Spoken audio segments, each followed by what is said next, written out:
Voici votre cyberflash, source de la liberté et de la libre pensée. Ne prenez pas ceci pour un canular. Désormais, de façon régulière, aura lieu ce journal d'information. Nous ne sommes plus en mesure de recevoir la vérité des médias conventionnels. En effet, de simples recherches permettent d'apprécier l'ampleur des lobbies situés derrière ceux-ci. Il y a 6 ans, le baron Edmond de Rothschild a racheté le magazine Libération de gauche.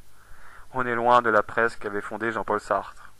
Attention, ce cyberflash n'aura aucune vocation politique. Il considère par nature que la politique n'existe pas, et qu'il appartient désormais à chacun de briser son moule et s'informer à contre-courant des informations que nous délivreront les médias.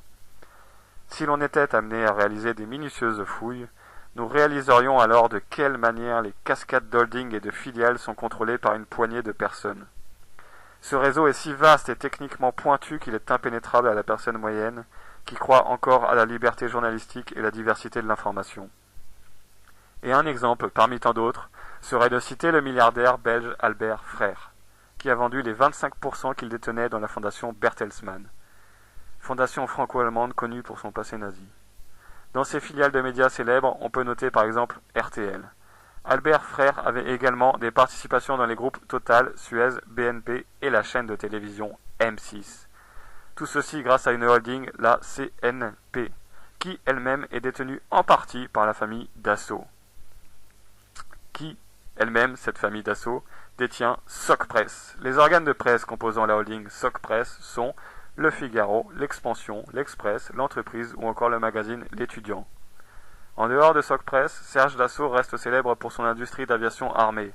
Il a également intégré la politique comme sénateur et a été jugé en 2009 inéligible pour une élection municipale, à cause de dons d'argent qu'il faisait aux habitants.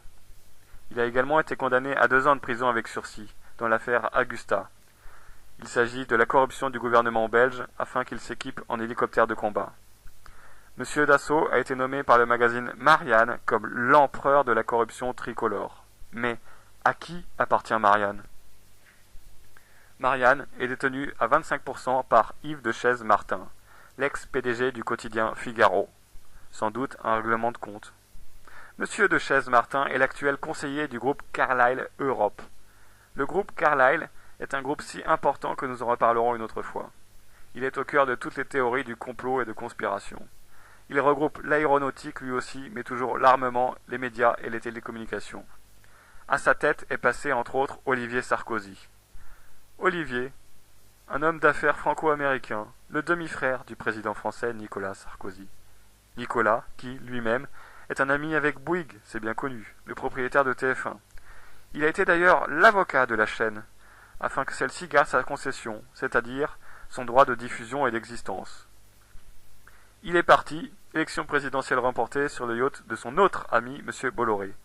Le groupe Bolloré, outre ses nombreux organes de presse comme Direct 8 et Direct Matin, est également propriétaire du CSA, l'institut qui mène les sondages présidentiels.